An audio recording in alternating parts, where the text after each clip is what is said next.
Sabay-sabay natin alamin ang mga kaganapan na nangyayari sa ating bansa.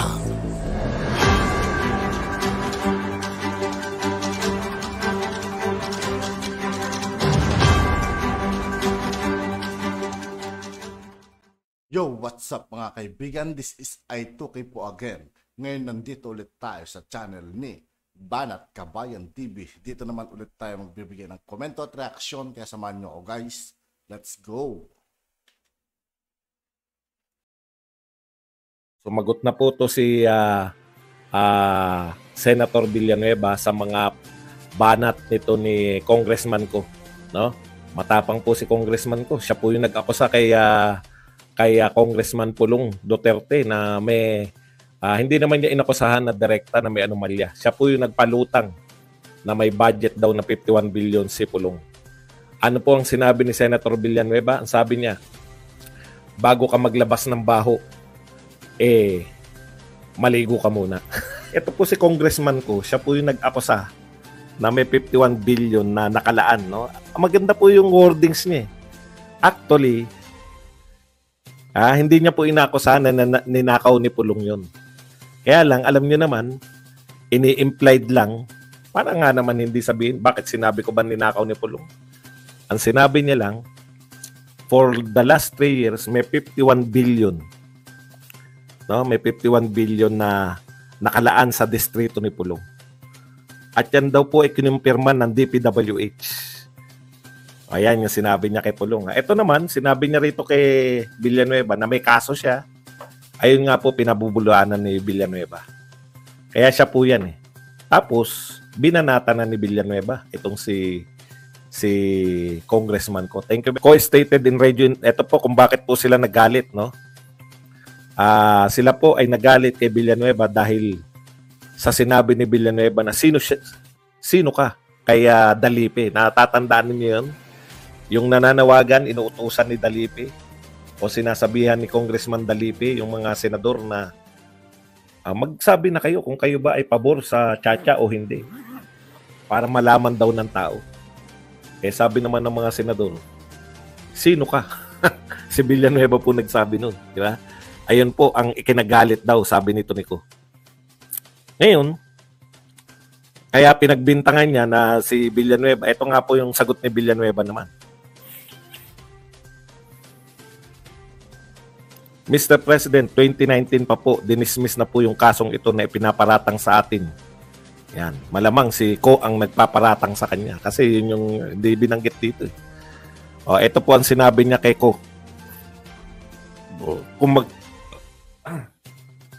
Kung maglalabas po kayo ng baho, dapat naman siguro maligo ka muna. Usong-uso itong pinapaligo muna. No? Yung mga vlogger, bago kayo maglabas ng baho ni Pangulong Duterte, maligo muna kayo. Okay. So, na-dismiss na pala ng 2019 pa yung kaso ni Villanueva. Ito naman po ang sinabi ni Villanueva bilang ganti rito kay Ko. Villanueva mentioned SunWest Corporation, which according to him, is owned by Ko and one of the biggest government contractors in the country, is involved in the infamous Parmali scandal. Grabe. Kasama pala to sa SunWest na to sa Parmali scandal. The Department of Education botched laptop deal and is facing tax cases before the BIR. Maraming ipapaliwanag si congressman ko, no? Ito po. Bilang ganti ni Senator Villanueva, inakusahan niya itong si congressman ko na siya ang may-ari ng West Corporation na pag-aari daw ni Ko. Involved sa Parmali, sa laptop deal ng DepEd, at saka may tax cases before the BIR. Okay. At ang masakit pa nito, ayon kay Villanueva,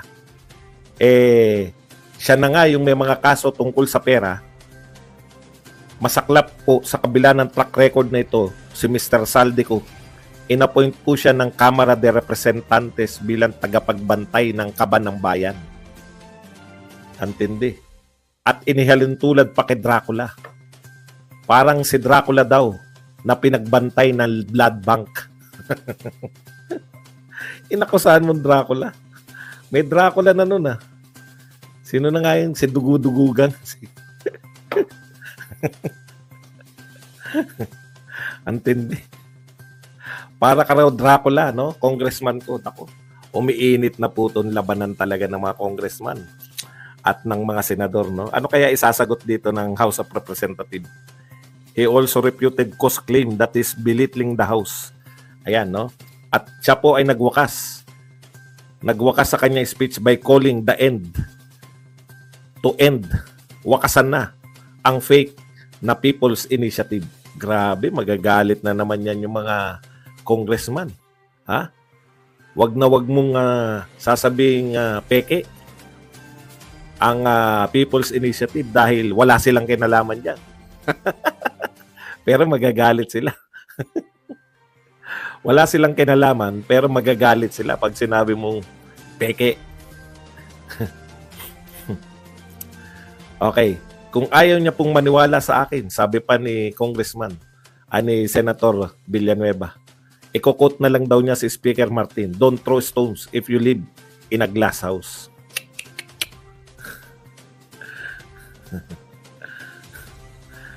Bakit wag nawawala ba ako? Sa mga kababayan po natin na nanonood ngayon, kapag nangyari po ang gusto nila, ito po yung no? Pag nangyari daw yung gusto nilang pagbabago sa konstitusyon, mababaliwala ang inyong Senado at mas magiging madali pang magpalit ng konstitusyon kaysa magpalit ng kalye, pangalan ng kalye sa Pilipinas. Grabe. Tinawag na fake ang People's Initiative.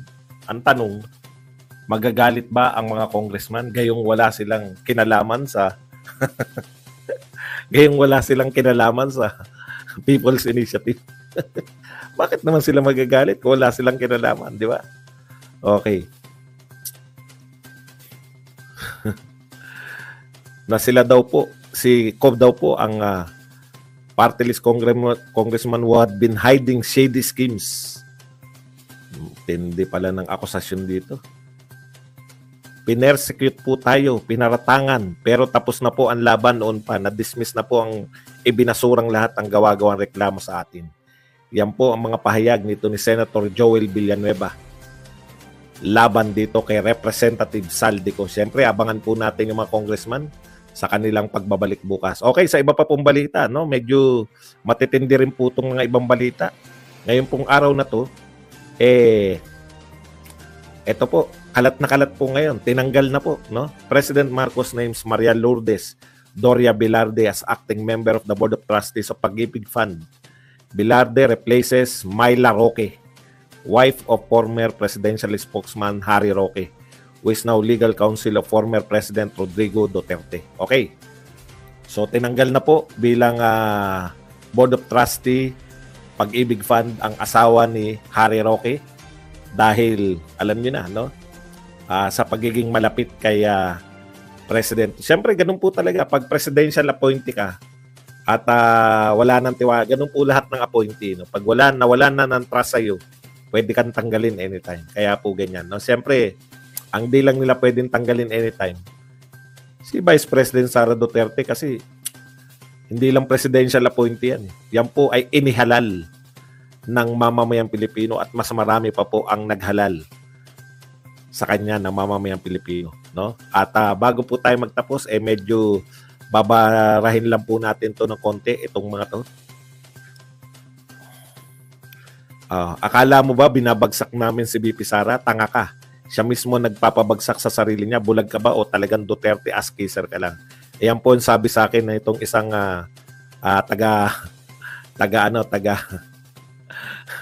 ang paniniw, may sarili mundo rin pala. Kaya mga dilawan po itong mga supporter ni Pangulong Marcos. May sarili rin kayo mundo. Ganyan na ganyan yung mga dilawan. Ang ibig nyo sabihin, ang tawag nyo kay Sara Duterte ay bumabagsak. Pinapabagsak niya yung sarili niya. Ano ba ibig nyo sabihin ng bagsak? Pagka ba number 1 ka? Pag ba number 1 sa inyo, bagsak ang ibig sabihin nun? Si congressman ko po ang inakusahan na Dracula. Tanong ko sa inyong mga BBM supporters.